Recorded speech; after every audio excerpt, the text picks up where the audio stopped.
Hey, Hi, Sara. Sally. Oh, boy. Oh, boy. We're both, like, chomping at the bit. Ready to go. How are you?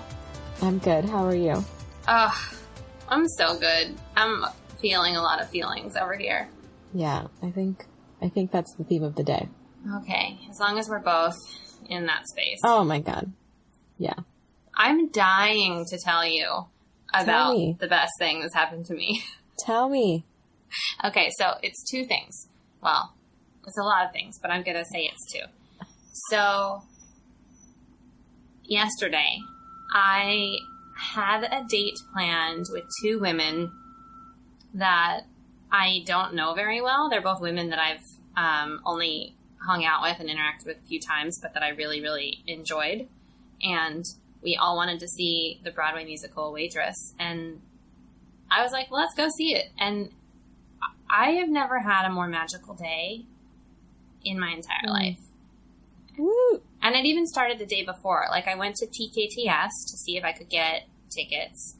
And I was so nervous that they weren't going to have any, but I was just like, trust, and it's going to be fine. And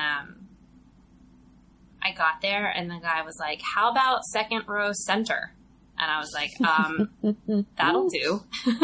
Like, that's fine. And so I got these tickets. They were 50% off, which was amazing.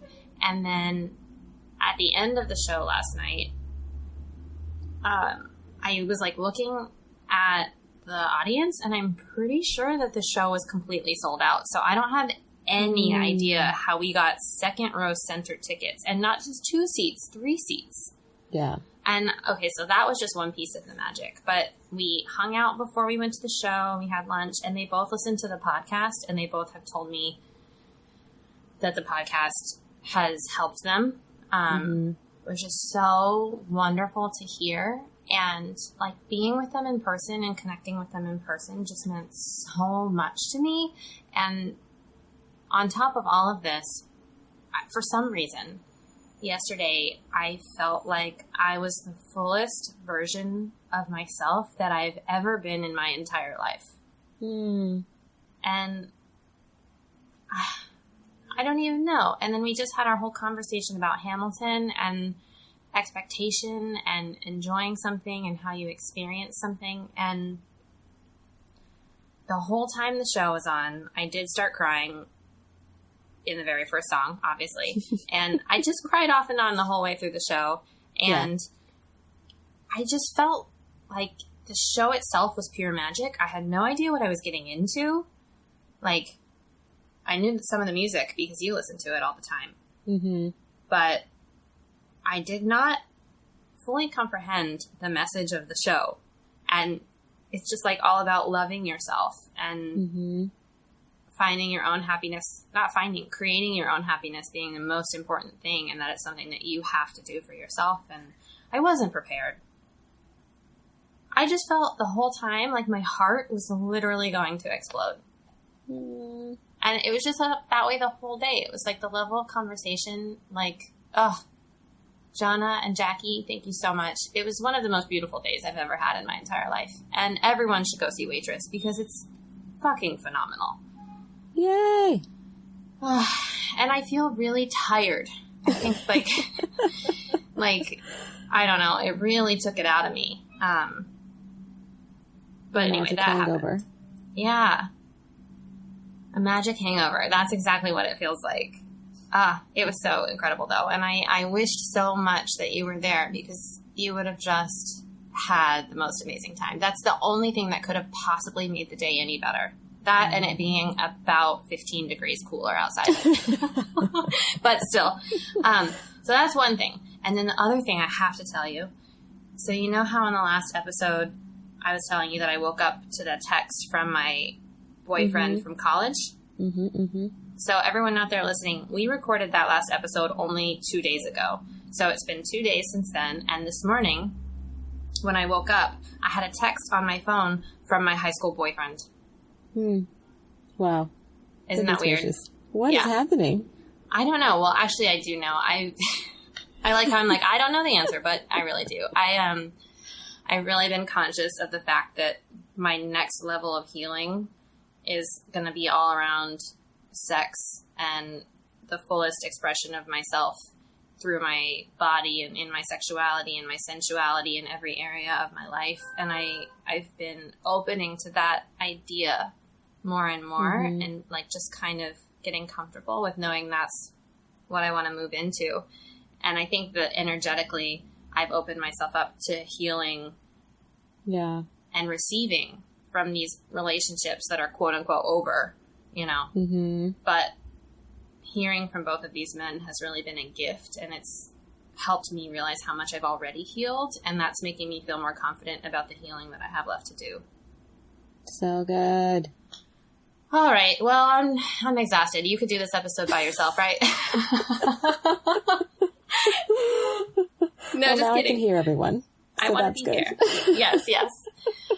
So now that I've gone, tell me what's the best thing that's happened to you since we last spoke? The best thing that happened to me is hanging out with Kim, my friend Kim, who just recently moved to LA.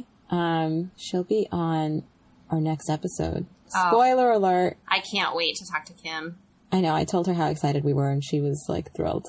And surprised. I'm always like surprised. I'm always surprised by her surprises. But it was so good. It was really lovely, and we had a great lunch, and we went to my favorite coffee shop, and I took her to my favorite metaphysical shop, and it was just so nice to see her again. I hadn't seen her in a year, and we realized that we were kind of in similar spaces in our lives, or like how we've been feeling and how we've been relating to like what's happening with us. So it was nice to like commiserate on how we've been feeling and to just like find friendship within that space, and to remember that we are okay and that we've got each other and other people, and life's still magical, and it's great. So that was really lovely. I loved it. I love it too.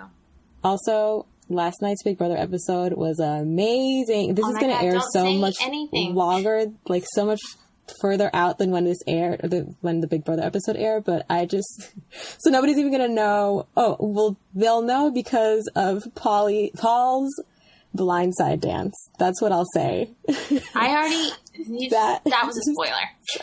So good. It doesn't matter. It doesn't matter because it's so good. I don't care that I'm spoiling it for you. Oh my God. Justin and I can't stop singing this song. It's so good that I don't care that I'm spoiling it for you. It was the best episode, and Justin and I just keep singing blindsided. Oh, friendship, blindsided. Oh, you're going home. It's the best. Okay, that's it. So those are the two things that happened yesterday that I just like made my world. Oh my God. I have one more quick thing that I remembered I have to say. Oh boy. Poor Sarah. I told you, Sarah's waiting in the wings, our amazing guest. We're almost done, Sarah, I promise. So this podcast is called A Year Ago Today. Yeah. And this morning, Jackie, one of the girls I went to waitress with yesterday, tagged me in something on Facebook.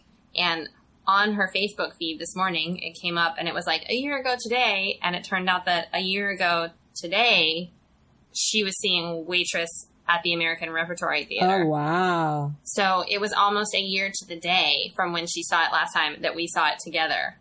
I mean, that's amazing. I know. Especially since part of why you were hanging out with them was because they're listeners of the podcast. Yeah, I know. And I had some really good podcast ideas while I was with them yesterday, so I'm excited to tell you about that later. Wonderful. Okay, but let's get to the point of why we're here. We're here to talk to Sara today. Hi, Sara. Yay! Hi. Poor Sara. Oh, okay, no, I'm unmuted. Yeah, you're unmuted.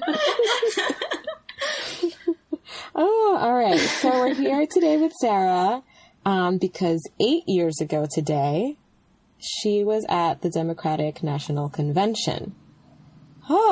Which, in case you're unaware, I don't know why you wouldn't be aware. If you're 8 years old... If you're 8 years old, you shouldn't be listening to this show because it's explicit.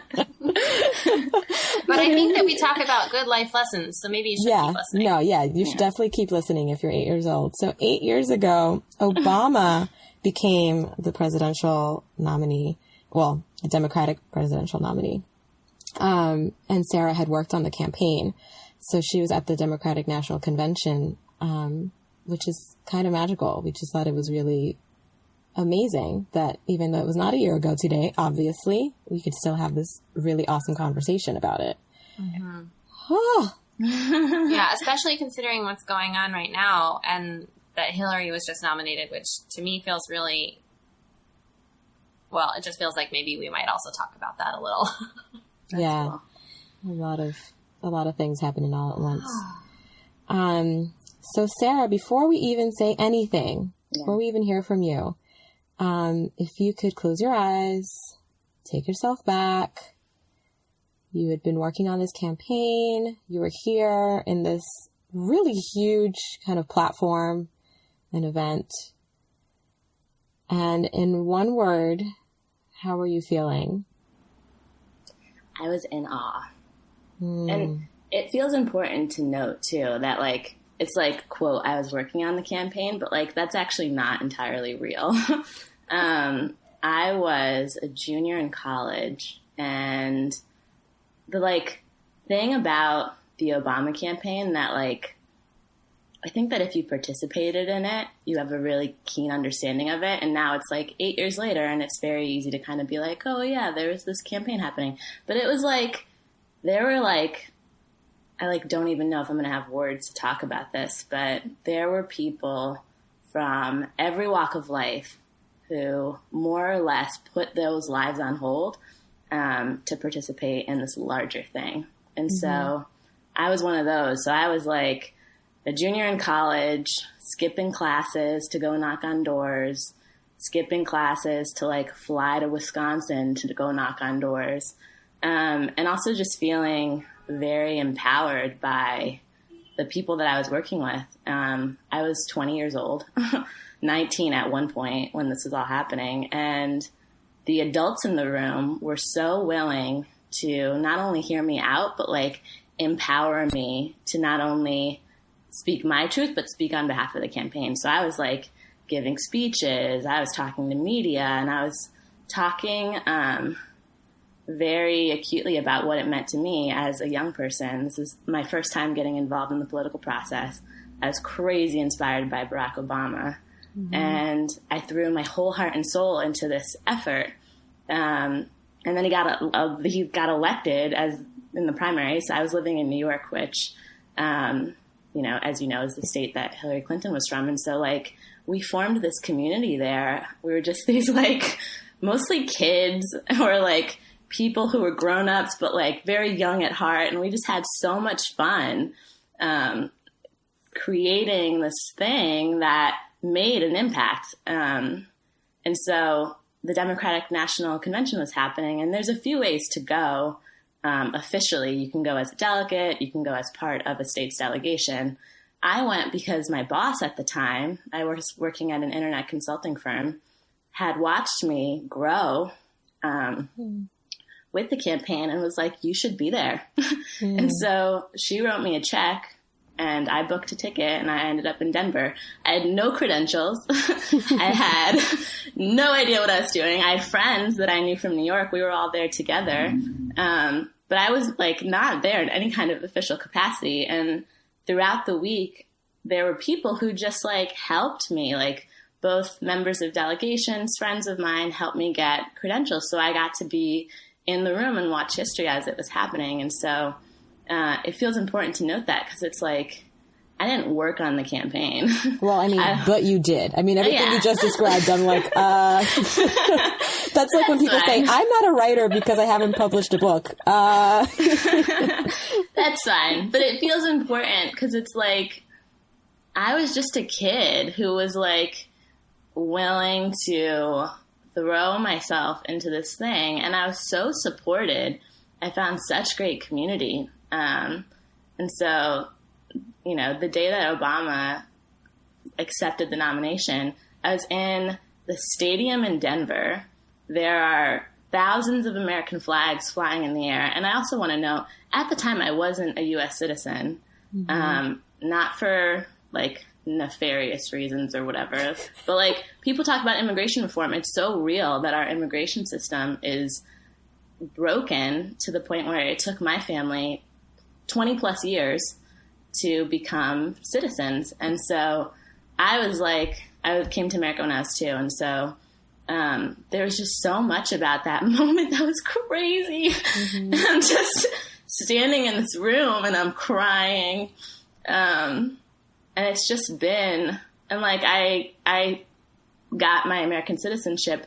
It was either the day before or the day after Obama gave his first State of the Union address. And so it's been this like really powerful introduction into the American political process and into like these hosts of issues, like areas of policy that I've been exposed to over the years since then. And so I was just in awe. I just couldn't believe I was there. I'm going to shout out Anne, my boss at the time, who helped me get there. And like all the people that I met that were just so generous, with themselves, not only in their interactions with me, but like, it's a really big thing. There's like this really beautiful intention behind involving yourself in a political process, because everybody there is there because they believe that they have the capacity to make things better for other people. And they believed that this campaign was an outlet towards doing that. And so you can't adequately summarize what that means and what that looks like. And like how beautiful it is to be a part of that. And so I have like so many, I'm like going to bawl my eyes out. It's okay if you cry. I'm like, and it's okay if I cry. I might. This is being human and like living life and recognizing. I like jinxed it by saying that. It's like there's a lot of good. It's like there's so much, I feel really overwhelmed by the energy of this moment. Like, there's so much magic and grace, it sounds like, that got you to that moment in that place. Yeah. And there's so much, to throw yourself into this political process, it's so much about faith and trust in the system and in something bigger than you, something that's completely out of your control. Mm-hmm. And I've never, ever thought about the way that parallels, kind of having faith in the divine. Yeah.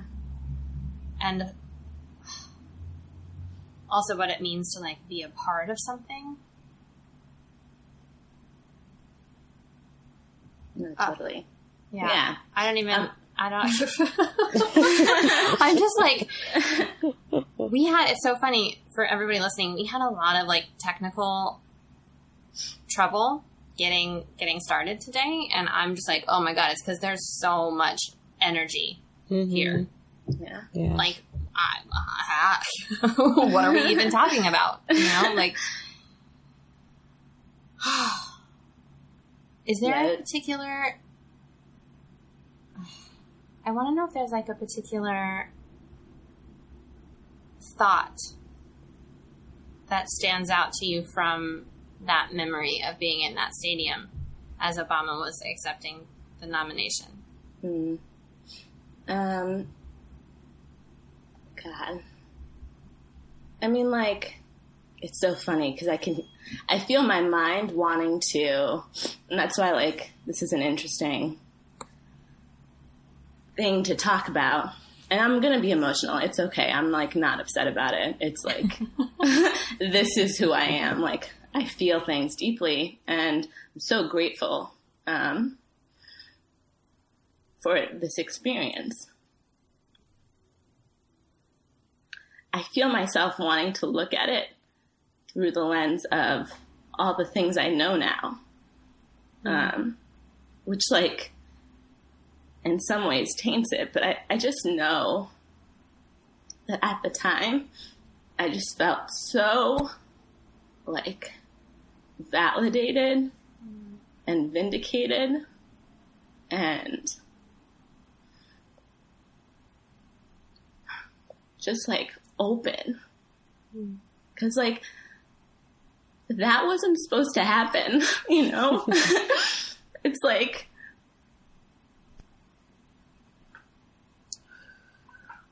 we weren't supposed to win. Like that was not supposed to be the end result. And I caught, you know, I opened up to the idea of an Obama presidency in 2007. So like really early, I was like, this is like a thing. And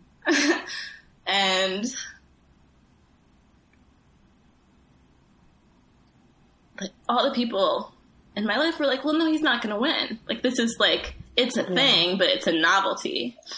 And so I believed so strongly then, and I like found ways to involve myself in the campaign. And I was like getting into all sorts of stuff. I was making fundraising videos that now are just embarrassing.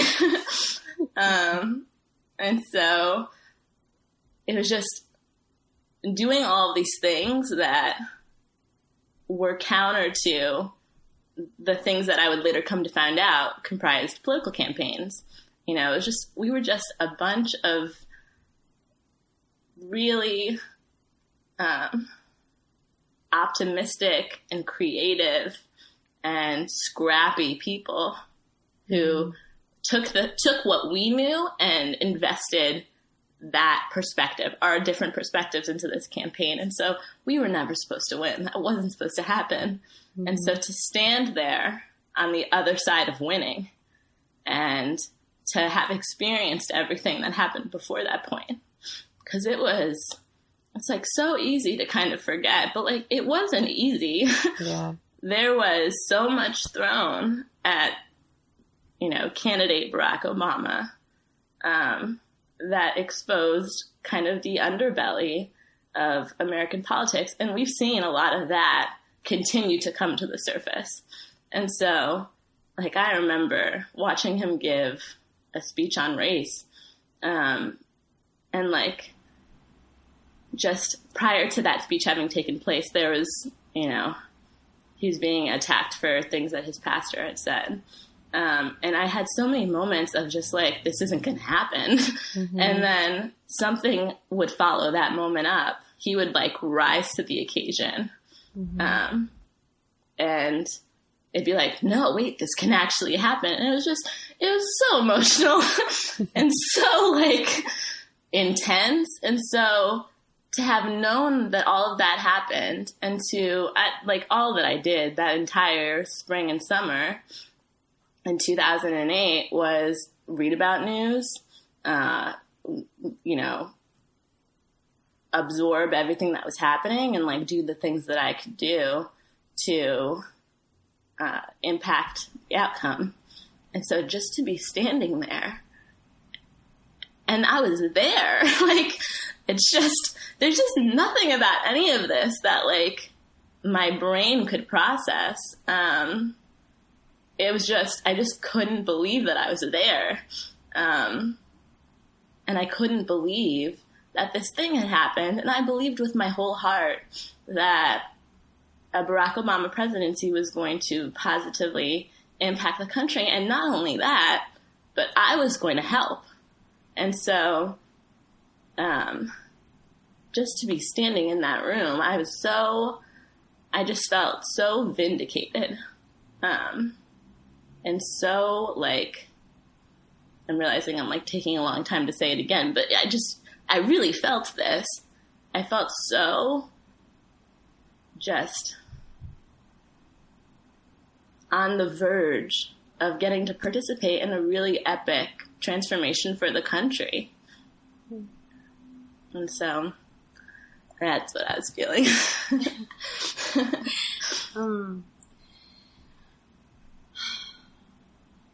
I'm not even sure what question to ask because I have a sense, I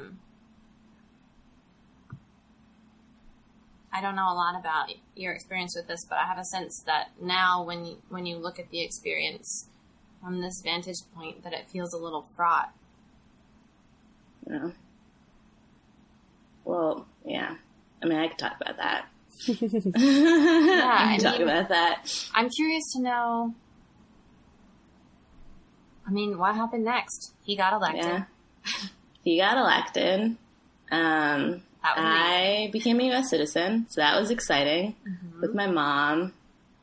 That was really emotional. And, like, in the interview questions, because you get interviewed and you have to be tested on, like, there's questions about American government and American history. And so one of my final question before becoming a citizen was, who's the president of the United States? And I got to proudly respond, Barack Obama. And it's just, so that happened. I graduated from college. I worked in New York for a little bit before moving to DC to work for a nonprofit that is like perceived as the progressive think tank of the DC nonprofit world. And so, you know, I got to like literally put my money where my mouth was and go to DC and try and help this guy do all these things he said he was going to do. And it was hard. It's like still hard. 'Cause, and like, I want to stipulate that people are complicated. Government is complicated. Trying to do the right thing is complicated. And so I can appreciate all of that. And I can like hold space for all of that. And I can still be disappointed with the way the last 8 years have gone. It's complicated. I feel so many things, and I can be very proud in one moment, and in the next moment I can be like, well, like what's up with saying this thing? What's up with passing this policy? What's up with ignoring this thing? And so there was like a retort that the now president said as a candidate, where it's like, you know, I can quote everything. You know, I know you didn't do this for me. You did this because you believe in the most American of ideals, that people who love their country can change it. And that was so true for me. And so the campaign was this epic force. It was a force that made the impossible happen. And when the campaign ended, there were efforts to turn the Obama campaign into an organizing arm for the for the presidency, and it was tucked inside the DNC, and I saw as this really powerful organizing arm was like just allowed to falter. Like there was just, I know that there could have been a way to leverage all of that power, which is what it was, into getting policies passed. And like healthcare was passed, and Organizing for America participated in that. But like there was more that could have been asked of all of those people who helped the president get elected. And so I went to DC. I worked for a think tank. And even then, I just got to see up close how like power is, I don't even have a word for it. Just like, there's so many interests. There's like the impact and the influence of special interests is like a real thing. Wanting to, and like, I'm a bit of a, like, if I want to do something, I want to do something. And so working in the nonprofit world was hard for two reasons primarily. I would say one of them is the way that nonprofits are funded. Like, inevitably results in stifling collaboration between nonprofits that share interests that are aligned in their missions. So if you're worried about, you know, if I help them do this, then they're going to get funding and I'm not going to get funding, then ultimately what's going to happen is that the people that everybody is serving are the ones that are going to be negatively impacted. And so that's a real thing. The way that we fund and empower institutions that are trying to help people is so messed up. And like, that was endlessly frustrating to me because I just wanted to work with people and like make things happen. And then aside, go ahead. I was going to say, that's so interesting. I worked for a nonprofit also when I moved to New York. And yeah. I mean, I don't know what the next thing you were going to say is, so you might be about to say exactly what I was going to say, but maybe not. I was going to say, not only is it like stifling the collaboration, but it's also you become so aware of what little headway you're making. It's just like you're so aware of all the problems and all the things that you're trying to fix, and you're so aware of how little you can do. Yeah, and exactly. Just like that becomes your day in and your day out. Mm-hmm. And actually, I do want to know, because you don't work there anymore, right? No. I want to know, in a moment, how that journey came to an end. Because mine, I was working for a relief and development agency, and it got to the point where I was like having nightmares about hurricanes and earthquakes and tornadoes, and I think it was not just because that was what I was around, but also because everything felt so futile. Yeah. Mm-hmm. No, totally. I mean, and I want to, like, there are people, so the organization that I worked for was the youth arm of this larger think tank. So we primarily worked with young people. We worked on behalf of advocating for issues that would positively impact the lives of young people. And there were people that I worked with that had been there for 5-6 years, and they are incredible. They are so resilient. I did not have that in me. I made it about a year. And, you know, it was just, and so the other thing that made that experience difficult is that you're also, like, mired in institutions, and then if we do this thing, it's going to make this person mad, and if we do this thing, it's going to make that person mad. And so for me, it all felt just like I was struggling to, like, feel authentic in the midst of this, and to be able to do things that, you know, to be able to contribute my perspective in a way that felt like it was both helpful and, like, also moving the needle on behalf of, like, actual concrete change. And so, like, I was able to, I worked with the video editor, Tara, who's incredible, and we, like, made a lot of cool things together, and in collaboration with everyone else on the team, like, I had a lot of fun. Like, I want to make sure and say, everything I've done, I've had a lot of fun. I met a lot of amazing people. I'm so grateful for all of that. And yet, it felt like we were able to, like, throw spitballs and, like, make some noise, but it didn't feel like it was actually contributing to changing tangible things. And so I got out of there. After a year, I moved back to New York. I started consulting. And then a few years after that point, I found music. And I now live and work as a musician. I live in Los Angeles. That's, like, a whole long other story, because that's also been incredibly magical. And I think it's like, when I was a little girl, I, like, felt this very strong, very,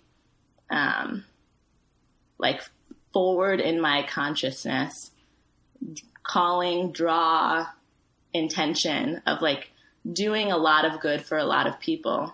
And so when I was really little, I'd look out into the world and I would see people who were actresses and actors.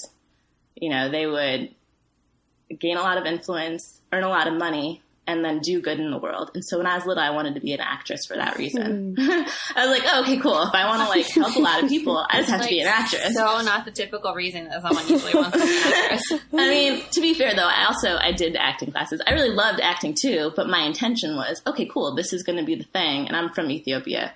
So I was like, I'm just going to make a lot of money, and I'm going to help Ethiopia when I grow up. And so my introduction to the Obama campaign was literally the first time that I was like, oh, wait, politics, cool. I'm going to, like, go into politics, and then it's going to be through the political process that I can help a lot of people. And then that totally, I was like, no, this is too hard. This is, like, too stifling. And then I think in the years that followed me leaving DC the first time, a lot happened. A lot of hard, like, challenging, really look at myself and look at my life and look at what I want to be doing, stuff happened. And through that, what really crystallized for me is that, oh, if I help myself, if I answer my heart's callings, if I do what brings me joy, if I live authentically as myself, then at that point, I can like be good in myself. And from that point, I can do a lot of good in the world and help a lot of people. And so music was this magical thing that woke me up to myself. And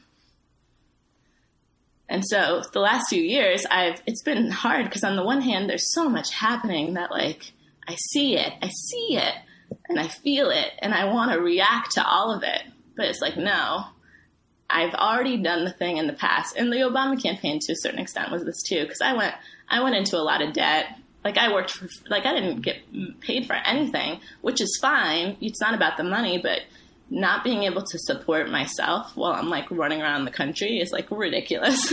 Like that's just not the right way to do things. And I learned that the hard way. And so the last couple of years have really been an exercise in feeding myself, like feeding my heart, feeding my soul, getting resourced and feeling supported in the work that I'm doing in the world. And then from that point, creating a strong enough foundation and creating a like ground for me to walk on. And then from that point, I can do a lot of good in the world and help a lot of people. And so that's like, it's been a long road.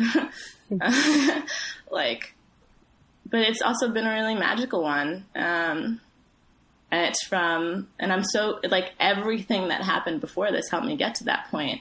And I'm also at a point now where like I can look at someone like President Obama and recognize that we're on two different trajectories, you know? So everything he's doing and everything he's learning, because everybody's learning and doing and evolving and growing, is contributing to his ongoing ability to do a lot of good and help a lot of people. And in the same way, my path is separate. And so I feel like that's important to note because it's so easy to take other people's failings personally and to like be hurt by it. And I have been. I've like, you know, the Obama campaign was a really meaningful chapter of my life. And so it's just been interesting to like kind of unravel from all of it and to unravel from everything else, like all other aspects of my identity. Cause like, again, I was really young when this all happened and I was like getting attention and doing things on TV and people thought I had an opinion worth hearing, and that's fine. And that's great. And like all of that happened.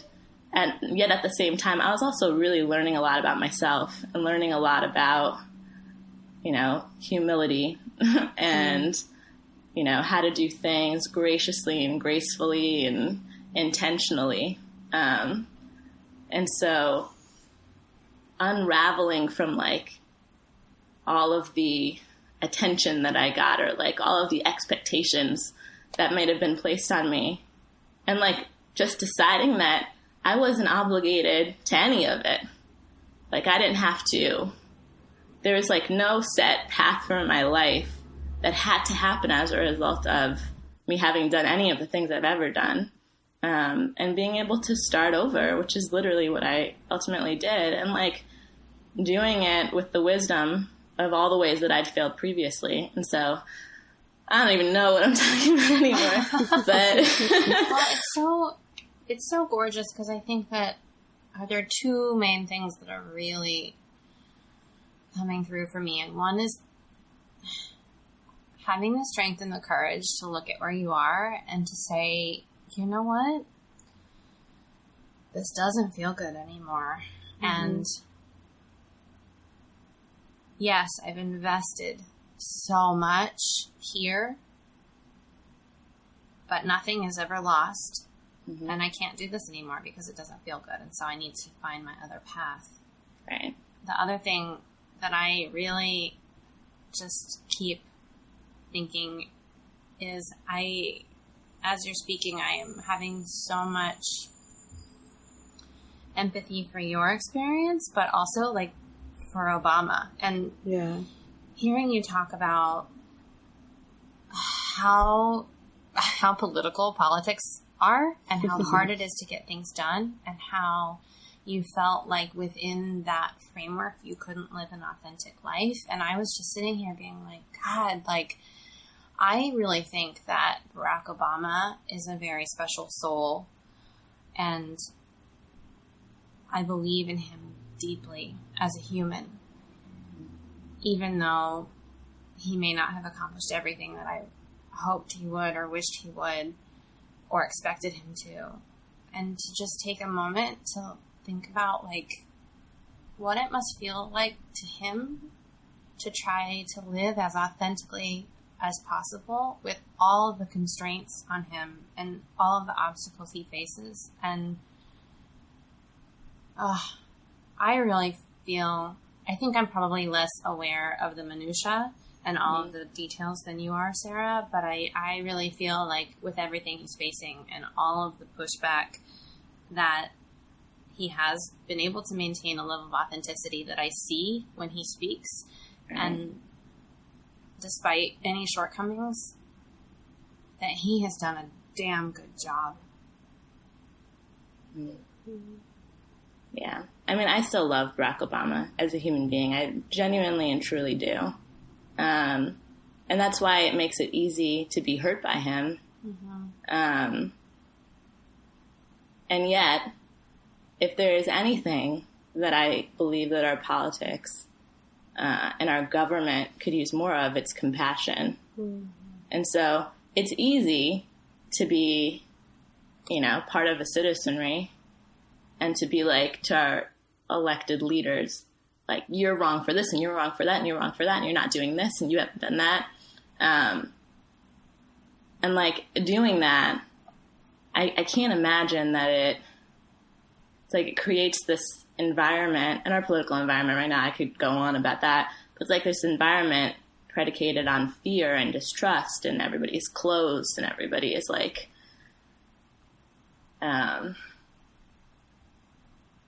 hurt. Well, it's like almost exactly the opposite energy of the energy that I feel like got him elected. No, totally. Yeah. It literally is. Well, and the other interesting thing is, you're talking about how this powerful group of people that helped get him into office that then got folded into DNC. And I just had the thought and the awareness, like, he didn't get elected by himself. It took so much support. Yeah. And then he gets into office and all of that support, not immediately, but, it vanishes. No, totally. And so he's like catapulted to this position and poised to make all of this amazing change.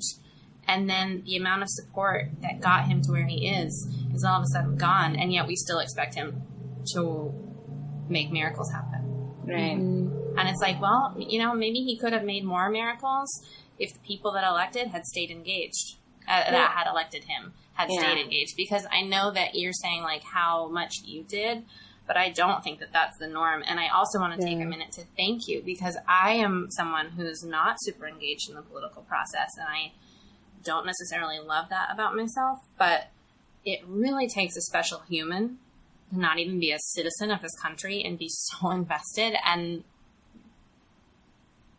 to carry that forward into your professional life. And like, that's a level of commitment that I don't think a lot of people have. So I want to say thank you for being the person that you are. Thanks. But I do want to say, you said a thing about OFA, and I'm still, it wasn't that people no longer were engaged. And I do receive what you just said, Tyler. Yes, thank you. It was, we got abandoned. Yeah, there wasn't like an avenue. No, there was an avenue, but they just, the word that, they like cut the arms off of it. Oh. And I will say too that, like, there's me, but it was 13 million people. I'm pretty sure. I wrote that down at some point. It wasn't just me. And that's the thing that made it so awe-inspiring for me, is I had all these thoughts of like, well, I'm the only person who feels this way. And then I entered into this campaign environment where there were so many other people who felt this way and who dropped everything. And so it's like the notion that like it was a few of us, or like there was just, I can't even begin to explain how many people I met. And that's just my experience. I'm just one person. And I met these people in Pennsylvania and Maryland and Wisconsin. And I had other friends who were like going across the country on their own dime. So it's like, it's just so interesting to me, because I definitely, and especially when I moved to DC, I had all these big ideas of how to get people engaged. And when I got there, I realized all these ideas are being implemented in some way, shape, or form. Like, I wasn't coming up with anything original.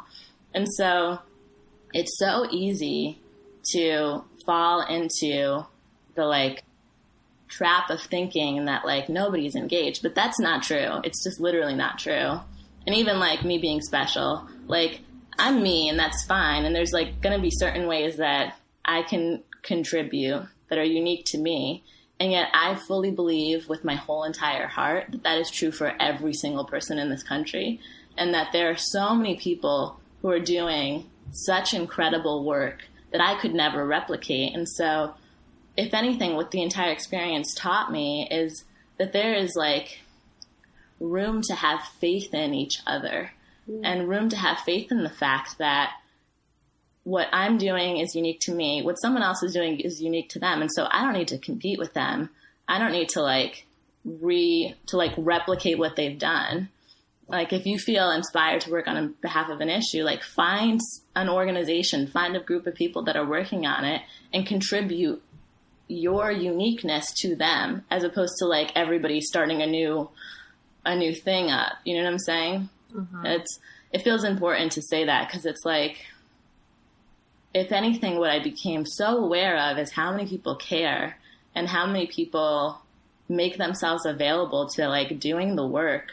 Yeah. And how many people start from nothing other than like a feeling in their heart that they can make it better, and they build organizations, they build organizing infrastructure, they like organize on behalf of policy locally, regionally, nationally, and they get things done. And so the Obama campaign really opened me up to just the recognition that like, people say that like, oh, no one's involved, nobody cares, but like, that's not real. That's just not a real statement. Well, I think yeah, go ahead.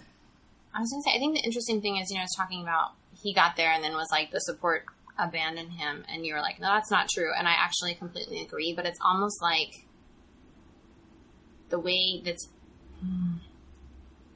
getting someone elected is a really easy way to be engaged. And then like just in the system, that there's not an easy, clear-cut way to make a difference, in terms of talking about like, okay, and there's all these competing interests, and it's like that feeling that you're talking about nothing.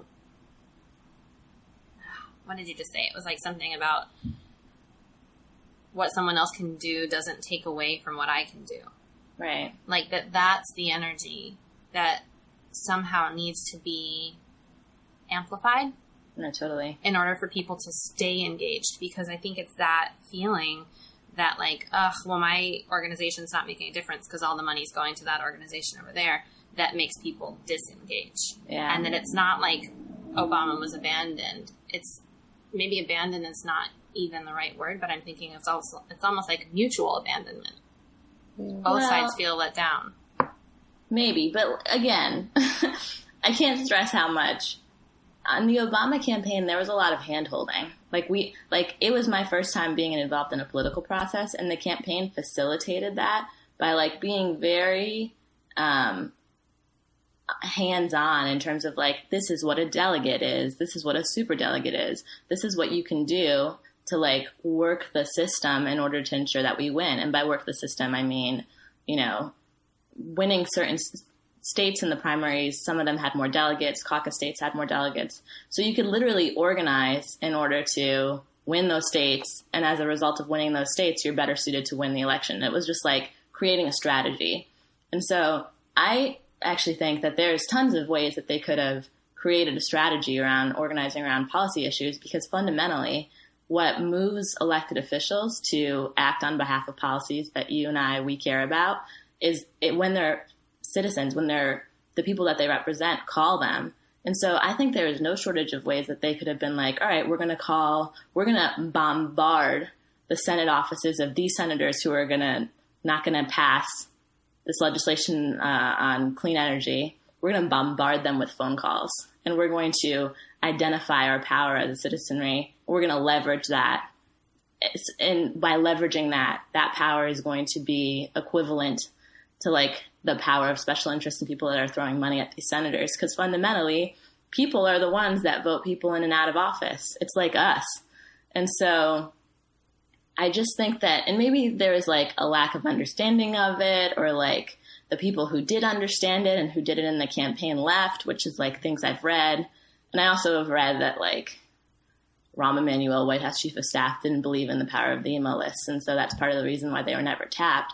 But just because I believe that the Obama administration didn't fully recognize and know how to leverage the power of its support. And I also think that like it's a lot of people. And so we also have conflicting ideas of what to act on. And that might have also resulted in like paralysis.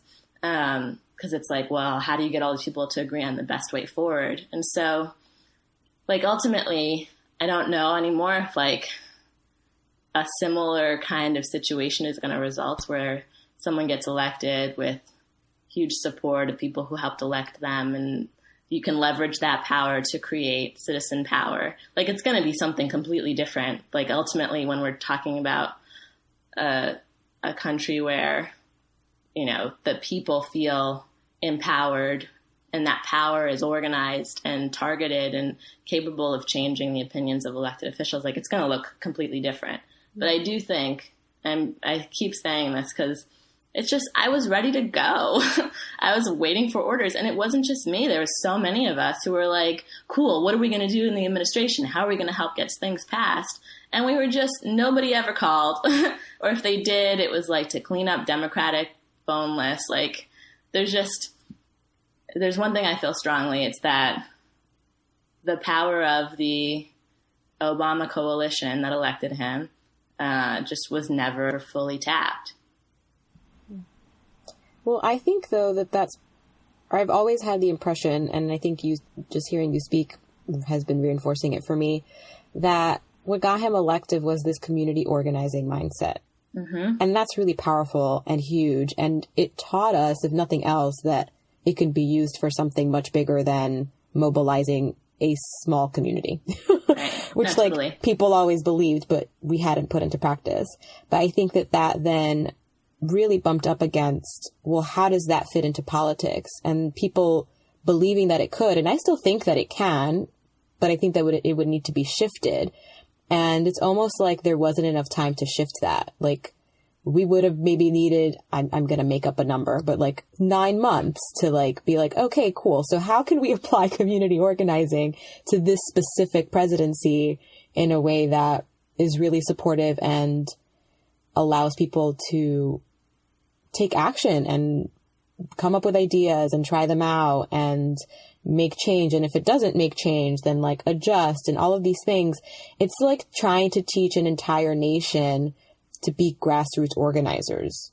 And that's huge. I mean, there are people who don't even believe that that's possible. They like don't even believe in the concept of grassroots organizing. And then to try to bring that to a whole nation or even half of the nation, just seems so huge. I feel like that's what I was kind of trying to say, is that like the having that kind of community involvement that got him elected, I think is unprecedented, and maybe not. I don't know. I'm young. But it's not something that's, well, again, I don't know. But like, that's okay. There's not, having that many people that care that much and that want to be so strongly engaged, there's not a built-in way that has happened in our political system before. Right. So I like what Sally was just saying. Is like it's like they needed to completely rethink how to game the political system of the United States, not just to get someone elected. I feel like that's the easy part, and they know how to do that, and that's why it happened. See, this is they decided not to do that. Yeah, totally. I fully believed that they were going to. I went and I knocked on people's doors and I was like, if you elect Barack Obama, you not only get him, but you get me. And like, we're going to transform. I really did. It's I just love you so much. I was like, we're going to transform how government works. And there's all sorts of organizations who are really effective at advocating on behalf of policies and who have really engaged memberships that they can leverage to like lobby elected officials. Like this exists. There's just no shortage of things they could have studied and things they could have done to transform the way that government works. They decided not to do that. Yeah, no, I totally agree. It's just like, I haven't thought about it in so long, like how strongly I like recognize that community organizing was the thing. It was the thing. It was the only strategy. It was, we're just going to do community organizing, but on the biggest level that it's been done so far. And then we're going to see what happens. And then it happened. It worked. And then people were like, oh, wait, now what? Now what do we do? They should have been like, I mean, if we could go back and choose the way the Obama administration would have moved forward from then, it would have been like, hey, you know what? That worked great in the election, so let's make that our main strategy going forward. Yeah, right. And I think that like, and I think it's like partially conflicting ideas and just conflicting. I think that it's the same problem that we would have run into potentially with like Sanders being the nominee, and like that's not to say like that I'm against Sanders as a nominee, but I think it's like it would have been interesting to see how it would have played out, because I think it would have. I don't think that we have yet evolved. And I think that it's happening now. I think that because Sanders wasn't the chosen nominee, then it's like helping us evolve, because if nothing else, it's really teaching people these ins and outs of like, this is what it means to be a political campaign. This is what delegates are. Like the same thing that you're talking about that the Obama campaign was so good at teaching people about. Right. Like there are still so many people who have no idea, whether because, maybe because they weren't voting age. I know we just got interrupted and had to take a little break, but Sally, to your point about Bernie Sanders, I actually think that's why it's like, and again, I wanted to say that if Barack Obama had lost 8 years ago, I would have been devastated and beyond console. And so if there are Bernie Sanders supporters hearing this, like, I feel that, I hear, like, I don't mean this in a, like, I don't say this to discount that, but a part of me, having known what I know and having experienced what I experienced, wonder if it's not the worst thing in the world that he didn't win. Because I really do think that having that kind of political power outside of an institution is like necessary. And so I'm optimistic as to what it means and what it looks like to have that many people who believe so strongly in the power of, the political process. And they didn't get the person that they wanted in charge, but in some ways that means he's not going to be compromised. Yeah. And so in some ways I'm excited for them. And I say I have had a hard time this election cycle because I'm pretty disillusioned and finding, just trying to find where I fit and what I think, and doing in a way that feels both authentic and in integrity, which is a really important thing to me, and which is why I would have never succeeded in any sort of like there's just no way that I could have done politics in isolation from like everything else in the long term, because I very much believe in the fact that I am growing, I'm changing, I'm evolving all the time. I'm very committed to that process. And that might mean that I'll say something right now and tomorrow I'll have access to new information that warrants seriously looking at what I said and what I believe, and adjusting and changing and growing. And Well, I think if everyone was willing to do that, that the state of our political system would be better. Mm-hmm. Right? But I don't think, yeah. I mean, that's like the problem. Yeah, totally. Or they'll just like say one thing one day and one thing the next day and not even address the fact that it's a different opinion. And I think that's equally dangerous. Right. Mm-hmm. And it's so stupid because it's just like, it's fine to be a human being. The idea that like, yeah, just like I learned something new. I met something new. I interacted with someone who has a completely different experience than I do. And like, my truth is contained by my experience. And so the more I experience, the more people that I meet, the more that I allow my truth to be challenged. Because if I don't, then it's like I'm interested in like being honest with myself and like, you know, reacting and acting from a place of honesty and with intention. And so if I meet someone and they tell me this is what's real for me, and it's so outside the scope of what I've ever experienced, then like I want to at least listen to them and like figure out what's mine, what's theirs, what I believe, like how what they've said contributes to my foundation of knowledge and life. It's like I just, you know. Well, but I think it's also worth mentioning like how many people, not even talking about politics, but how many people do not live life that way. Like, you want to talk about like the people who are supporting Trump right now, and it's like so fear-based. And I think that is like the kind of person who is like, absolutely not. I have no interest in hearing what anyone else has to say. And my truth is my truth, and it will never change. Okay. Yeah. And I think like the scary thing about what's going on right now is like, who are these people? There seem to be quite a few of them. Right. Like, I don't personally know any, but like, I don't know how we're in the place that we're in, but I do kind of think that it's a good sign, because to have that kind of fear on such a main stage right now, I think is a really good sign that we're moving in the right direction, because it's the same thing as like when resistance comes up inside your personal experience, you know, when a lot of fear comes up inside of me, it tends to be a sign that I'm moving in the right direction. So although it's like super uncomfortable right now in America, I'm like, hopefully it's a sign that we're on the verge of a shift. Right. And hopefully like a healing. Right. I mean, please God, fingers crossed. I'm so excited to talk about this.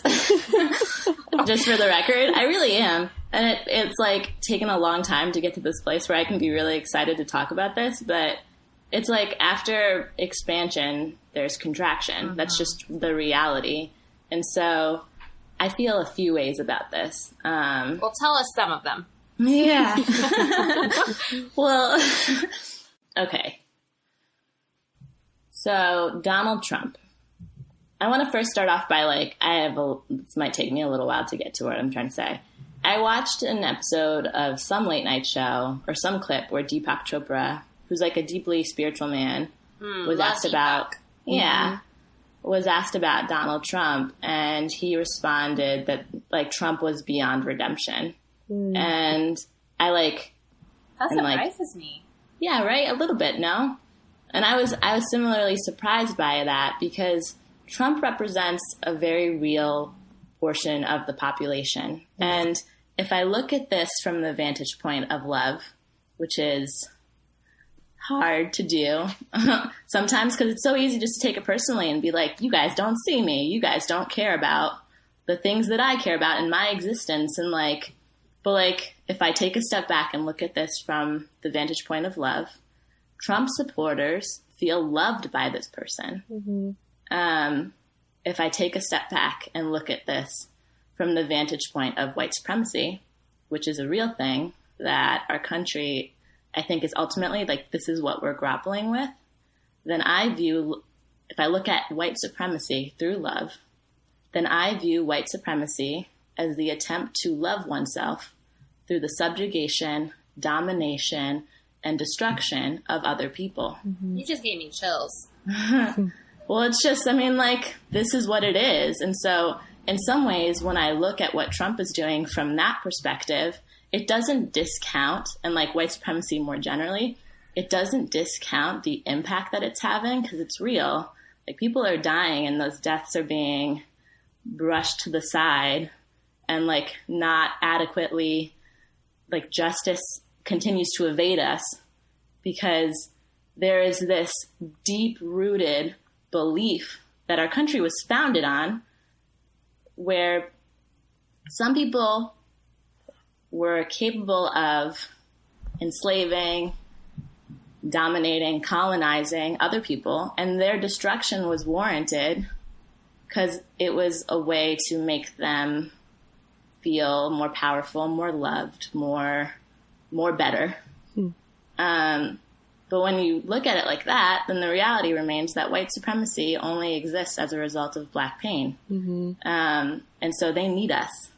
Trump supporters need us to be angry at. They need us to exist and to be better than us. And I don't want to say all Trump supporters, because I don't think that everybody is, there's clearly been a pattern of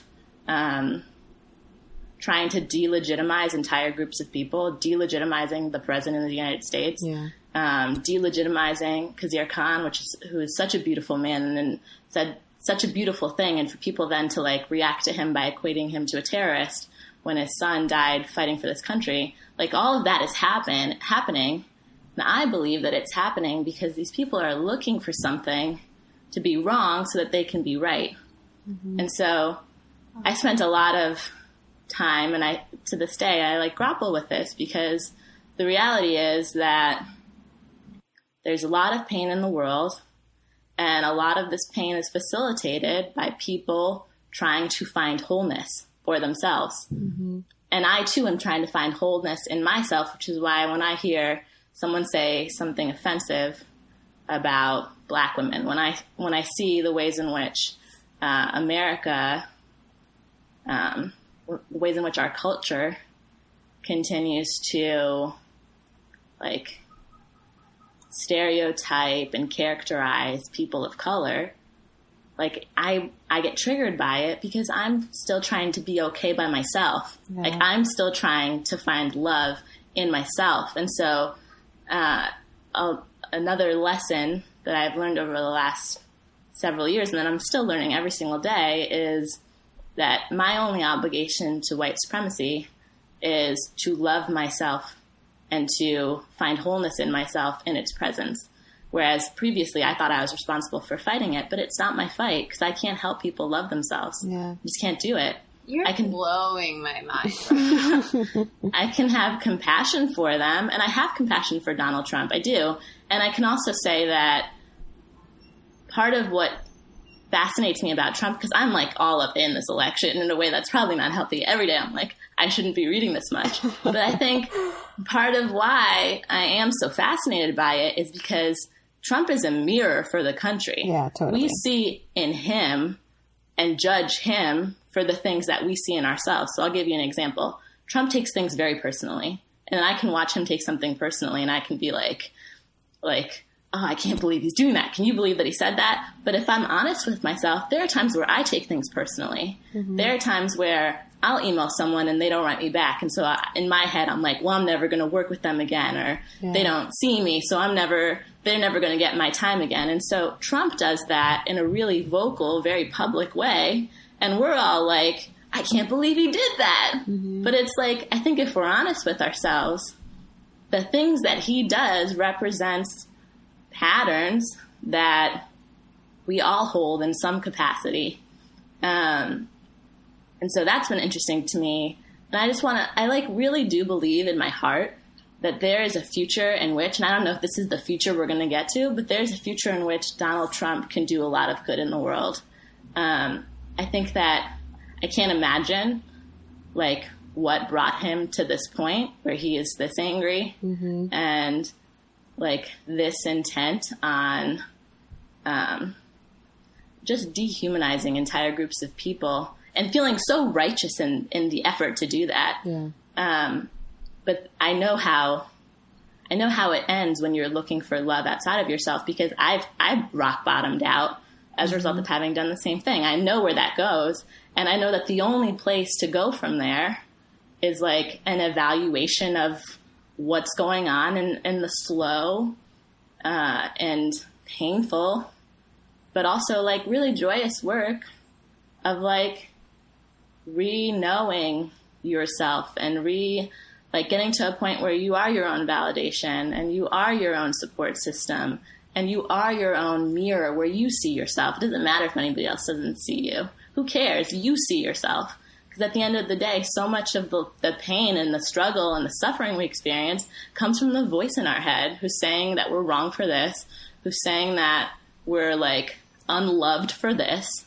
And like when you can make peace with that aspect of yourself, then you can like just be a different kind of presence in the world. And so I do not believe that Donald Trump is beyond redemption. I'm rooting for his redemption. I really am. Mm-hmm. And I think that when we tell ourselves that he's beyond redemption, that we're also discounting all the people who see him as a source of love for themselves.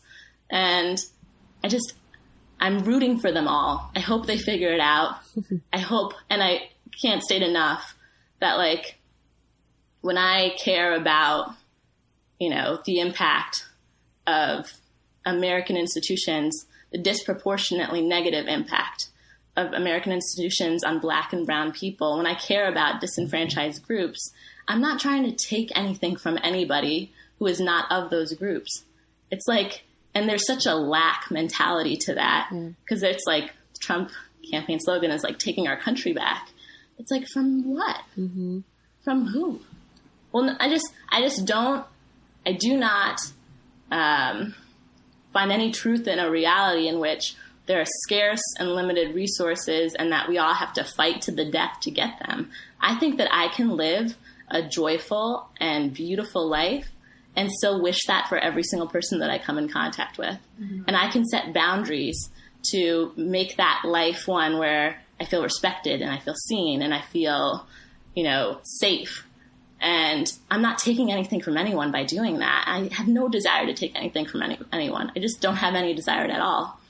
I am interested in being really honest. And this is something that I want to say, like when you think of spiritual communities, like I come across this notion of like dealing with suffering or seeing the suffering is like somehow anti-spiritual. And I just don't believe that at all. I think that healing requires honesty, and we have an obligation to see each other, just to see each other and to like find truth in everything that exists and find ways to like just contribute to making the world a more loving one. You can't do that if you refuse to see what exists. Mm-hmm.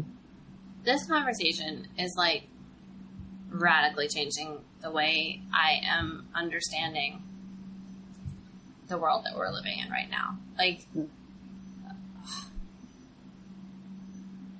going to talk about like demonizing entire groups of people. It's like, this is not the only place that this is happening. That's right. Like radical Islam.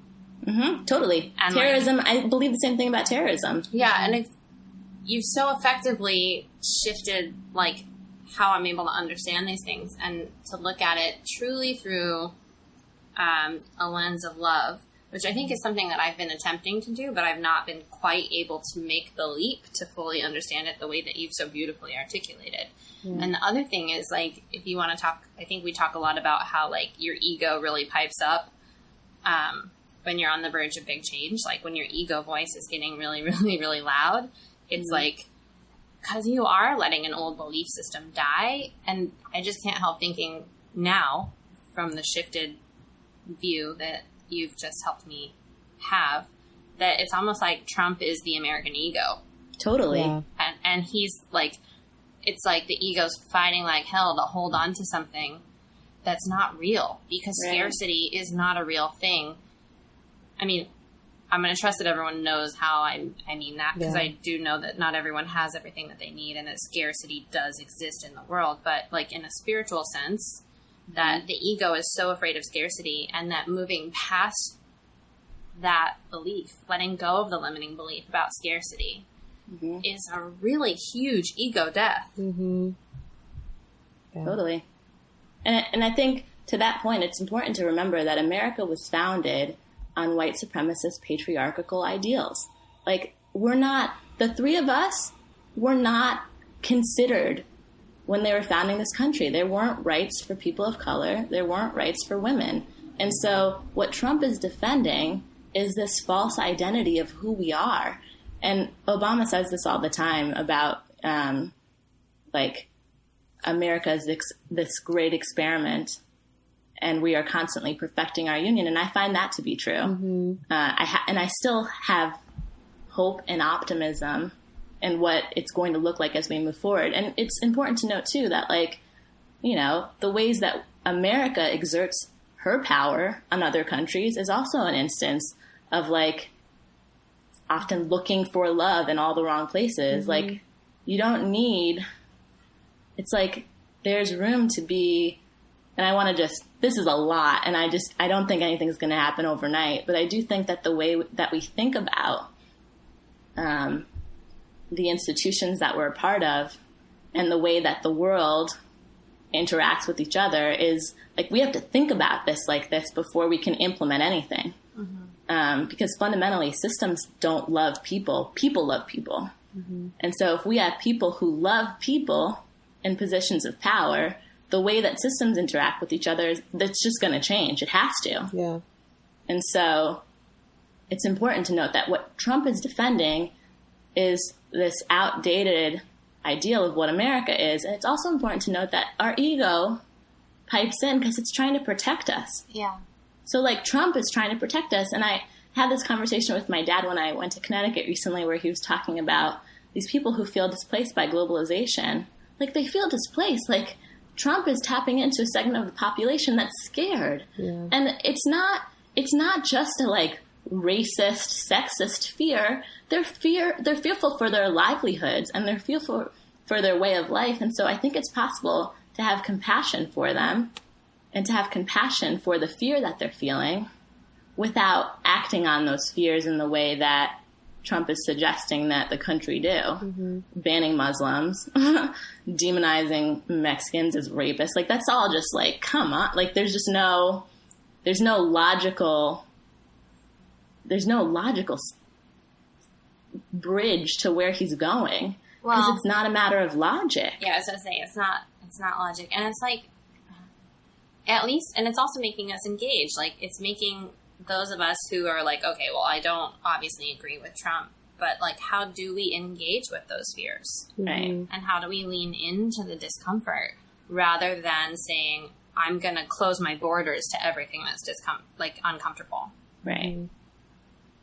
Compassion. I love this whole thing where I'm thinking about America as a person and Trump is her ego. Yeah. It's just changed my life. It's just real. Well, and so... Oh, go ahead. Well, no, it's just... countries are complicated. Yeah. But what's not complicated is, ultimately what we all want as people. We just want to be loved. We just want to feel safe. We just want to feel resourced. And so it's just... And, in the matter of scarcity, what you were saying before, Tyler, spiritual scarcity is not a real thing. That's not a real thing. Mm-hmm. There's no part of me that believes that, I can sit here and know that within me there's an infinite presence that matches the infinite presence within both of you and every single person on the planet. And I can sit here and know that when we react from anything but that presence, we're going to be inclined towards, being greedy. I have to keep this for myself because if I don't have this, then I'm not going to, someone else is going to have it and I'm not going to be okay. I can sit here and know all of that. And I can also sit here and know, I lived in Baltimore for a time. Baltimore is a city that makes me so sad. Mm-hmm. It's just, and in general, my boyfriend and I toured, I didn't say this before, I have a band with my boyfriend who's incredible. And we toured last year across America, and then you drive through these cities and you realize how different they are. And they're different because of the amount of resources that go towards them and communities of color are under-resourced. And so scarcity is thinking that it needs to be that way. Mm-hmm. Honesty is looking at that and being like, we need to do something about that. Mm-hmm. And if the government won't do it, that's fine. Like, this is like increasingly what I've like things that I think about.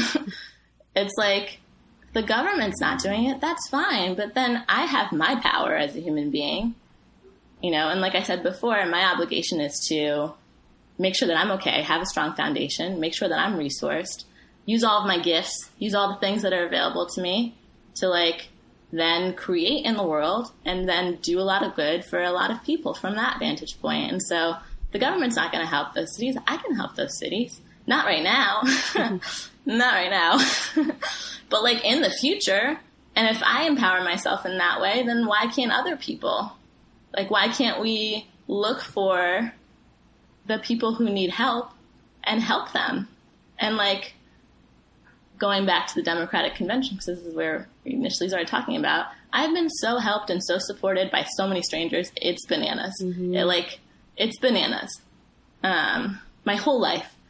And it's just made me realize how powerful, like, a single person can be in your story.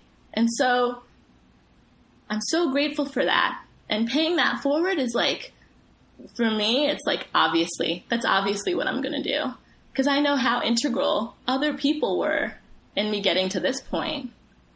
And so it's like everything that's happening with our country, trying to fix it all, trying to like police what Donald Trump is saying, trying to like argue with people who are expressing hateful commentary in comment sections, trying to like fight white supremacy and patriarchy and all the other, you know, homophobia, transphobia, Islamophobia, anti-Semitism. There's so many different ways to hate people.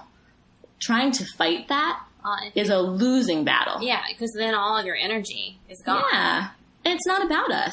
You have to realize people's hatred is not about the people that they're hating. Mm-hmm. They're reflecting their own views about themselves. And so, like, I'm rooting for their healing.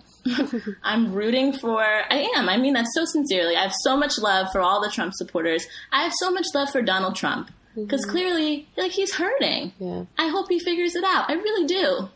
Am I going to let the ways that he's expressing that hurt change how I feel about myself, how I feel about my worth, how I feel about my country? No, I'm not. Because that's a boundary. You talk about the Black Lives Matter movement saying, stop killing us. That's a boundary. Stop it. Mm-hmm. We're worth more than that. We're worth more than this current circumstances. And so, rather than try and fight, like, all of these forms of oppression, I'm interested in growing all the goodness that's in me and, like, allowing, like we've talked about, you know, I know, like, when you're, like, moving through the world and there's, like, I believe in energy, I do. I believe that, like, there's energy everywhere. You can't live the life that I've lived thus far and believe in anything but magic and believe in anything but love. Like, you just can't. It's just, this is logical for me. And so I really believe that focusing on the love and on the light and grounding in that and creating from that, not just creating in terms of artistry, but like creating your life from that, finding joy and focusing on how you can bring joy to your life. Like, that's how you actually fight these things. Because they're not, it's a distraction in so many ways to spend your life trying to be legitimized in the views of people who are intent on delegitimizing you. Mm-hmm. So it's like, it's okay if America can't love me right now. That's okay. It's fine. It's okay if this country, if our culture can't see me fully right now. That's fine. I'm going to focus on loving and seeing myself. And I'm going to trust that everybody else who's, like, struggling with loving themselves and reacting in will find what they're looking for when they stop, when they look at themselves. Because there's probably pain there. There's, like, probably stuff to work through there. And I'm just speaking, again, and I know what happens when you realize that you've been spending all your time looking for love outside of yourself. Like, I know the dead end that results in. And so I just have faith. I'm sending good vibes. There's nothing but love here. And,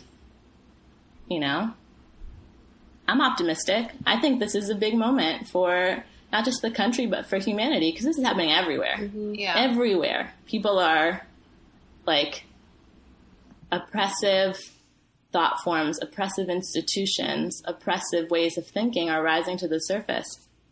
Well, they're ready to be cleared, hopefully. Yeah. Exactly. All right. So, Hillary. So, yeah, let's just talk. I'm excited about Hillary, so we can't have this whole podcast episode without talking about her, because then I'll feel sad. Right? But I don't really have anything to say. Sarah, what do you have to say? You want to hear what I think about Hillary? That's amazing. I like the vein of the conversation that we're having. So I don't think that we need to get too much back into the political, but that's fine. You know what I mean? I can talk about Hillary and love too, because my feelings about Hillary are complex, which my feelings about Obama are complex too. But I can still love Hillary. I was unexpectedly emotional during the Democratic National Convention this year when she got nominated. Yeah, me too. I was surprised. I was like, ooh, I didn't know that was I didn't know I felt those feelings. Yeah. So, that's real. And I recognized in that moment that there are things that Hillary does and ways that she is that probably trigger me, because there are parts of myself that I either deny or I admire her for. So, the way that she's a powerful woman, who, deals with sexism all the time and asserts herself in the presence of that. And so I found, newfound appreciation for that. And again, I'm rooting for Hillary too.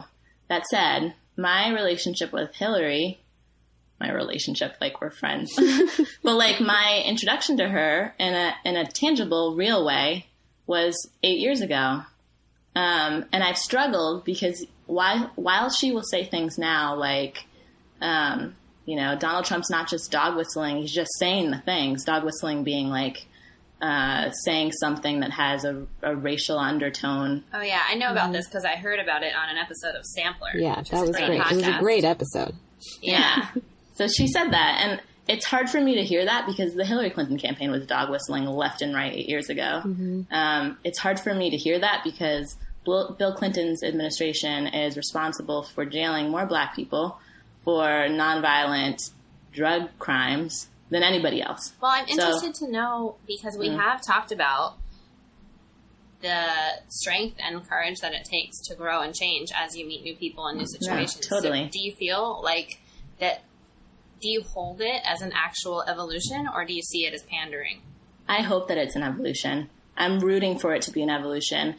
I think that Hillary Clinton is so smart and so capable and so experienced. I believe the people who believe in her. I believe in them, even though it's a little harder for me to believe in her. Yeah. That said, I do believe in her. I'm so hopeful that she becomes a president who, again, Bill Clinton incarcerated a lot of Black people. Wouldn't it be amazing if Hillary Clinton is the one that comes through and writes that? It would be so amazing in so many ways. No, totally. And so I'm optimistic about all of that. Well, I read a gorgeous article the other day that my friend Emma shared on Facebook, and it was talking about how a lot of the, public kind of dislikes Hillary, even if they're, behind her. They don't necessarily like her. But there's this weird gap where it's anyone who's ever worked for her adores her and is fiercely loyal to her. Right. And the thing that I was reading was talking about how it's because Hillary is not great at getting up in front of a crowd, and she's not immediately personable and a great public speaker, but she listens. Yeah. And she honors other people's points of view. And she says, I'm going to talk to all of the smartest people I know about this, and then I'm going to form an opinion. And that's like a skill that's hard to showcase. Right. But as we're talking about kind of like the larger principles, like, okay, if Donald Trump's the ego, I feel almost like, I mean, not to get too cheesy, and I know this is like on the edge of being too cheesy, but if Donald Trump's the ego, is Hillary the part of us, of America, that's like, I'm actually curious to learn more about that before I decide what my truth is. Right. Mm-hmm. And when I view it that way, I'm like, oh, heck yes, Hillary. Yeah. Yeah. And that's not to say that I agree with all of her policies or anything, but I do believe in her. I mean, that's beautiful. That's great. And again, like, it's like if I can have faith in Donald Trump's evolution, then I can obviously and most certainly have faith in Hillary Clinton's evolution. Mm-hmm. And I can obviously and most certainly root for and hold space for and be optimistic about her ability to grow and evolve and change and do it in a way that helps our country grow and evolve and change. Mm-hmm. In some ways, it's more hurtful for me. So I was talking about white supremacy before, and talking about patriarchy. White feminism is a thing too, where there's this in some ways it hurts more because it's like, well, how it feels to be unseen, and how it feels to be oppressed. And so how could it be that in advocating for yourself, you're still capable of not seeing and oppressing me? Mm-hmm. And so, if anything, that's my real feeling towards Hillary. And again, I'm optimistic. There's some really beautiful moments at the Democratic National Convention overall. I mean, I watched a lot of it. It would be Michelle. Yeah. I mean, I love Michelle. Yeah. Michelle Obama's. If we all had our way, Michelle Obama would be the next president. Definitely. Even though I really get the sense she doesn't want that at all. Oh, no, no. Yeah. I hope that Michelle gets all her dreams. She's way too smart for that. She's like, oh, hell no. No, totally. So I guess I say all of that to say that, I'm probably hurt by Hillary a little bit more. And again, I was front and center during the 2008 campaign. A lot of things were said and done that were just so bewildering to me. And Bill Clinton has said and done a lot of things too. And he's actually passed policies. Don't Ask, Don't Tell came from Bill Clinton. He passed legislation that incarcerated a generation of Black people for nonviolent drug crimes. That's a real thing that happened. And so it hurts more when it comes from people that seem to be predisposed to the Democratic Party as a whole. There's this notion that it's the big tent and everybody gets seen and everybody is loved. And then there's the intricacies of the instances where that doesn't happen out of expediency or convenience, or because you don't want to do too much and end up, scaring too many people who don't immediately resonate with all of that. And so if I'm more hesitant talking about Hillary, that's why. Do I believe and do I hope that she is gonna be a powerful force of good in the world? Of course I do. And so, I mean, it's all complicated. Everybody is complicated is the reality of everything. But I stay hopeful. Yeah. The thing that I keep thinking about is when we're talking about relationships and your level of evolution matching your partners and the static and the anger and frustration that can come up if that's your expectation. You better grow as fast as me and you better grow in the same direction or else. Right. It's we're coming up against, that's another thing that we're coming up against in this election cycle. And I think that that's one of the things that Sanders versus Clinton represented was how fast am I growing and how fast is the country ready to grow and how fast are you, going to grow as my leader, and all of these things coming up against each other. And really that's not the way to have any relationship. So it's not going to work on a national level either, because if you gave that ultimatum to your partner would probably be well, then I guess this is over because I can't guarantee that. Right. So, and that's where compassion comes into play. Because it's like, compassion, like, I have to have compassion not only for Hillary Clinton, but also for myself. And also for the people that, like, you know, are going around being like, well, Trump is better for the revolution. It's like, okay, I'm going to have compassion for you because you're hurt. You don't feel seen. Like, compassion is just the thing. This is like, like, this is the most important thing to do moving forward, especially right now when things feel turbulent and things feel uncertain and things feel scary. Like, just have compassion for everybody involved. And especially for yourself, because we're all doing the best that we can, you know? Like, Hillary Clinton's doing the best that she can. Donald Trump is doing the best that he can. And so I think that being generous with our thoughts, being generous with our spirit, like, all of that makes it better. I was thinking when you were talking about Bill Clinton, I don't want to minimize any of the harm done by those policies. But, you know, in the same way that Donald Trump and Hillary are doing the best that they can, he did the best that he could at the time with what he had. And I think about myself and my own life, and, like, looking back on some of the decisions that I've made in my life, like, they were highly questionable and put me in real danger sometimes, like physical danger. And I know, but and it's just like, on one hand, it seems almost like an oversimplification, but on the other hand, it's the exact same thing. And and it's only with compassion that you can hold it that way. But it's also, so then on the flip side, though, it's also compassion for all of the people who feel rightly wronged by Bill Clinton and by America. Like, you know, you go into these communities that are so under-resourced. Well, there was one time when we were driving in Baltimore, my boyfriend and I, on our way home from practice, and there's a man who's barefoot, and he just walked in front of our car, looked up at the sky, and started screaming.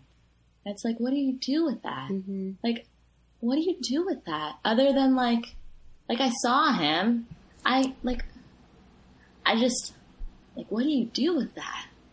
And, like, having compassion for the people where that's what they feel like, where there's, like, this sense of despair and sadness and desperation. And, like, I had a conversation with Sara, who you both know. Yeah. This is, like, a long time ago, but it really stuck with me, about how there's two kinds of ego: inferior ego and superior ego. So, like, superior ego is like Donald Trump, right? Where he's trying to feed his ego by being better than other people and attacking other people. An inferior ego is someone who feeds their ego by attacking themselves. And so I just think it's so important to recognize that, like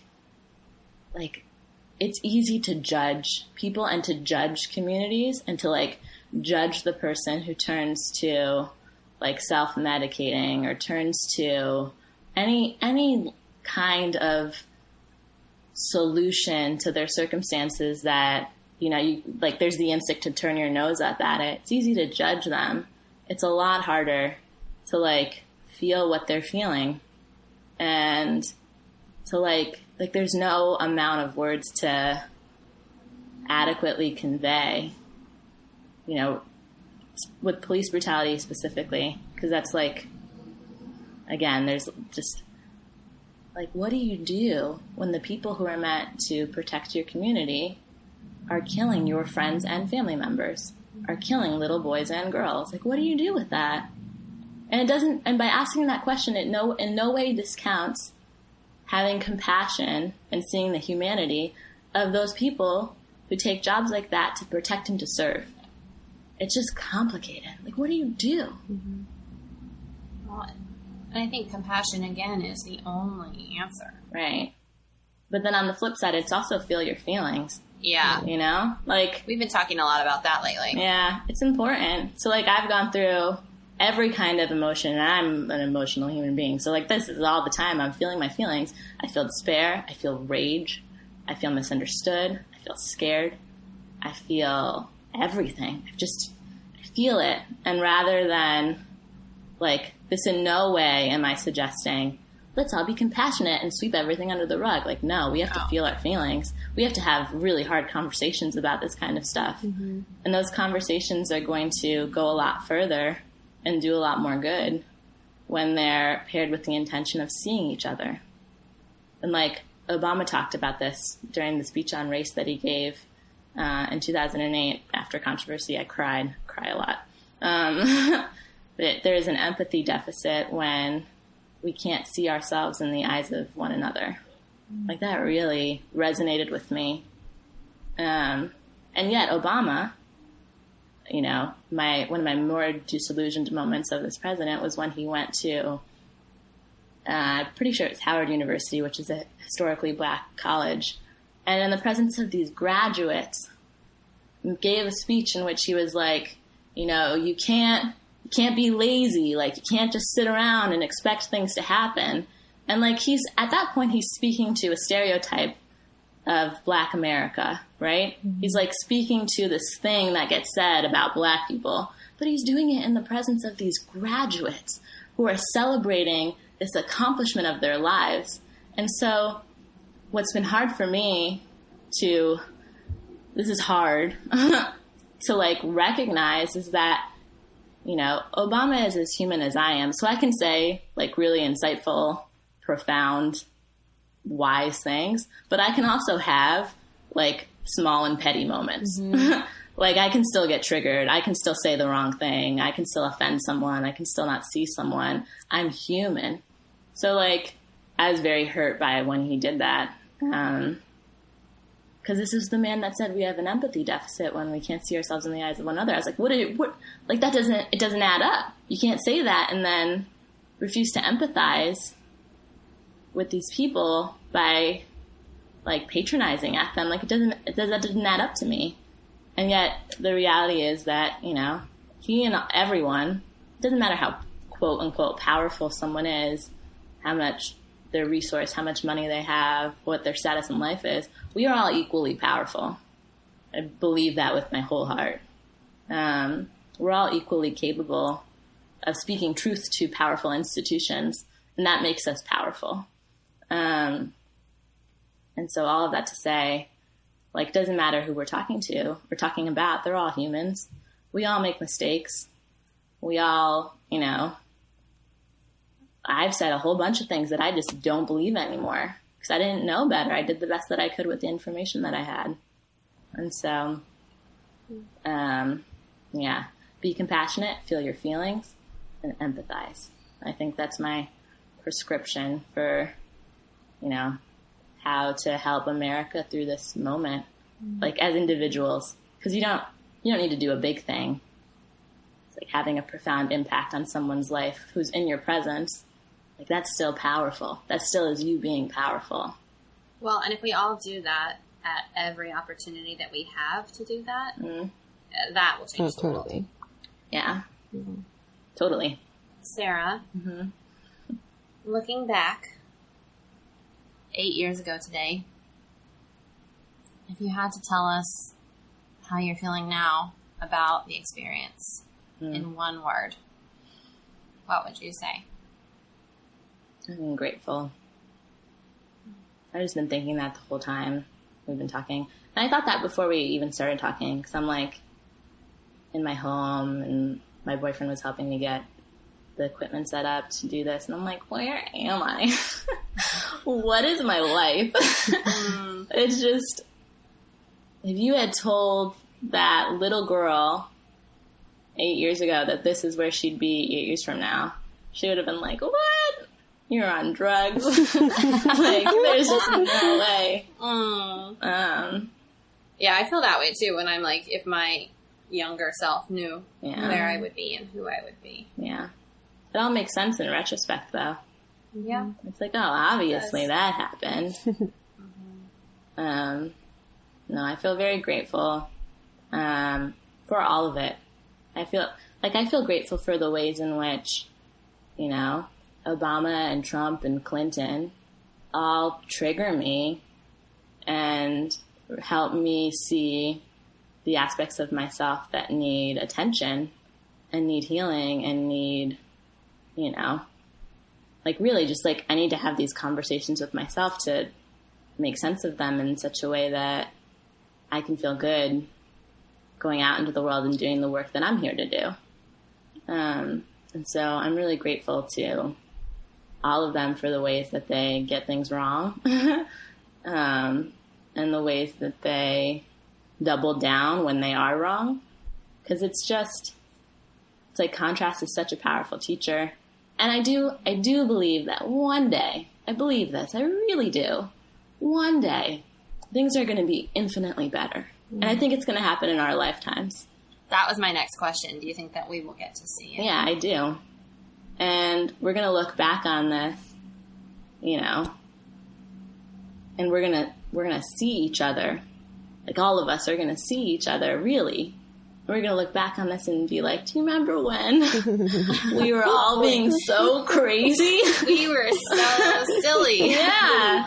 Do you remember? And it's like, and I'd laugh at it, but it's also like, so many people have died and have suffered and have fought and have marched and have walked and have woken up the next day and like put themselves back in an uncomfortable situation so that we could do this work now. Mm-hmm. What a beautiful way to look at that. Yeah.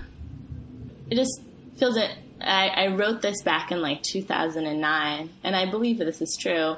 I was talking earlier about how at the convention it was like Obama's election was just the impossible thing that we made happen.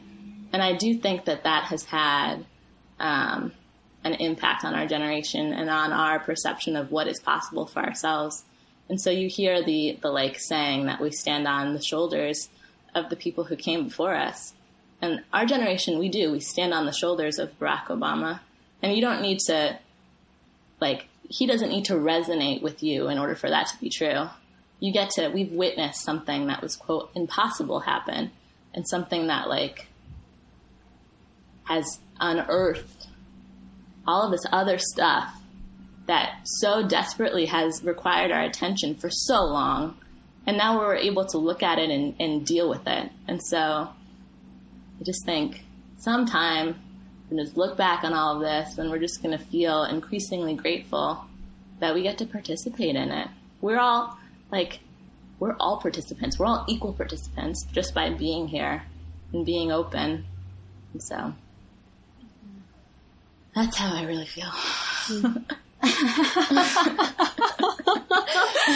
Oh my gosh. I am blown away by the level to which you have engaged with these things. Mm-hmm. It's been this conversation has been such a gift to me. Well, for me too.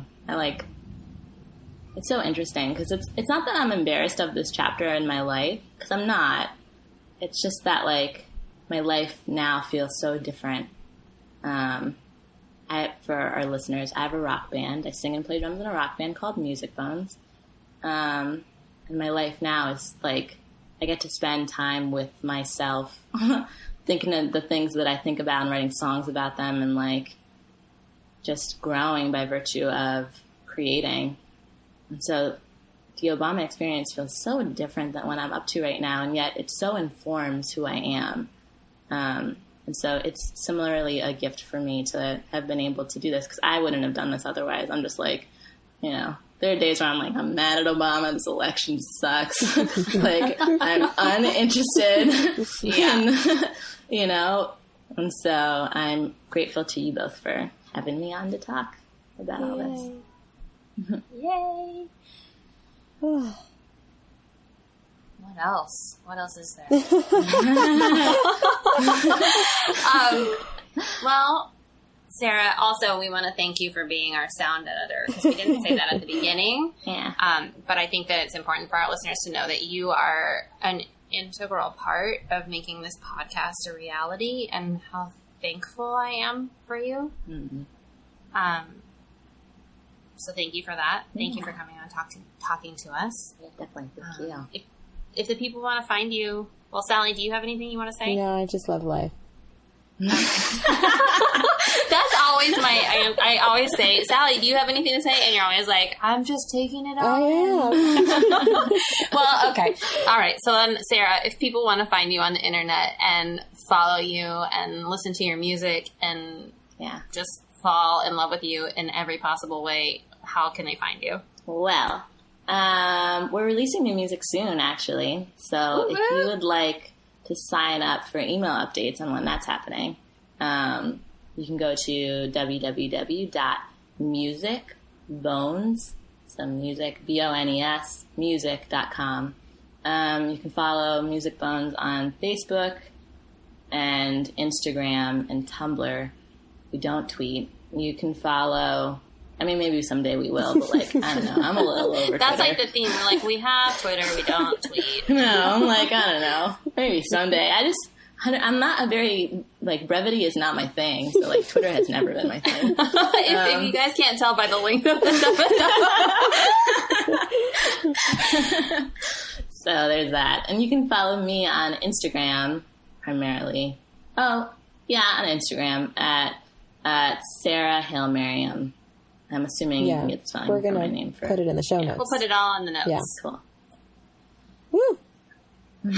Sally, Okay. where can the people find you? People can find me at Sally Simply on social media and at SallyMercedes.com for my writing and music or singing. I keep saying music lately. I don't know why. I think Well, it's maybe you're because... supposed to be making music. Yeah, Sally, it's a thing. I thought that last episode when you did it. Okay. Yeah, me too. So for my writing and my forthcoming music and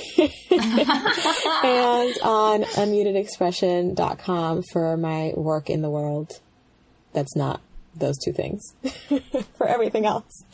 Tyla, where can people find you? I'm at tylafowler.com. I'm on Facebook. And then my Instagram is Tyla M. Fowler, M for Megan, because that's my middle name. We should make that. We should make a t-shirt that says that. M for Megan, because that's my middle name. I like it. I like how you say it.